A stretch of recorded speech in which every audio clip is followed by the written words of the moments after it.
আজি মহামান্য উচ্চতম ন্যায়ালয়ত দ্বিতীয় দিনা ওয়াকফ এমেন্ডমেন্ট এক্ট যি চৰকাৰে ভাৰতবৰ্ষৰ মুছলমানৰ ওপৰত জাপি দি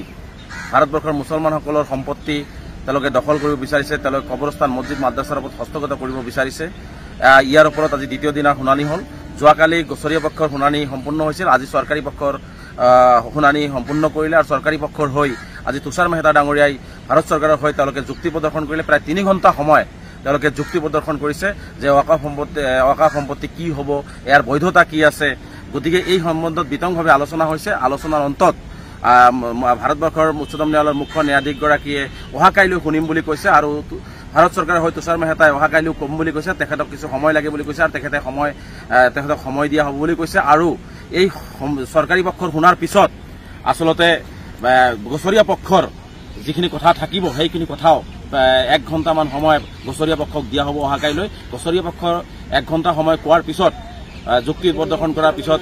উচ্চতম ন্যায়ালয়ে এটা সঠিক সিদ্ধান্তত উপনীত হ'ব আৰু তাৰ পিছতে এটা সঠিক ৰায়দান দিব। গতিকে আমি আশাবাদী হৈ আছো যে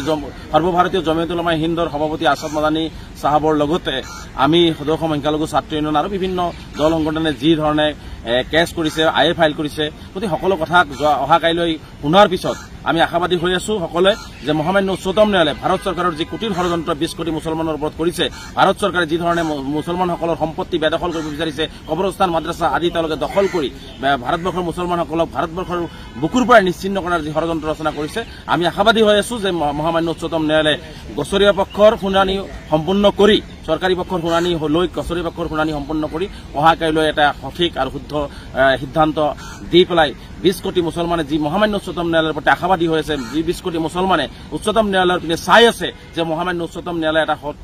সঠিক ৰাস্তা দিব মুছলমানসকলৰ পক্ষত, সেই ৰায়লৈ আমি অপেক্ষা কৰিছো আৰু নিশ্চিতভাৱে আমি আশাবাদী যে সেই ৰায় মুছলমানৰ পক্ষত আহিব আৰু মহামান্য উচ্চতম ন্যায়ালয়ৰ প্ৰতি আমাৰ আস্থা আৰু বিশ্বাস আছে যে মহামান্য উচ্চতম ন্যায়ালয়ে 20 কোটি মুছলমানৰ যি ভৰসা লৈ মহামান্য উচ্চতম ন্যায়ালয়ত আহিছে সেই ভৰসাক বাস্তৱিত কৰি চৰকাৰৰ কুটিল ষড়যন্ত্ৰক বাধা দি মুছলমানৰ সম্পত্তি মুছলমানৰ হাততে অক্ষুণ্ণ ৰখাৰ সিদ্ধান্ত ল'ব।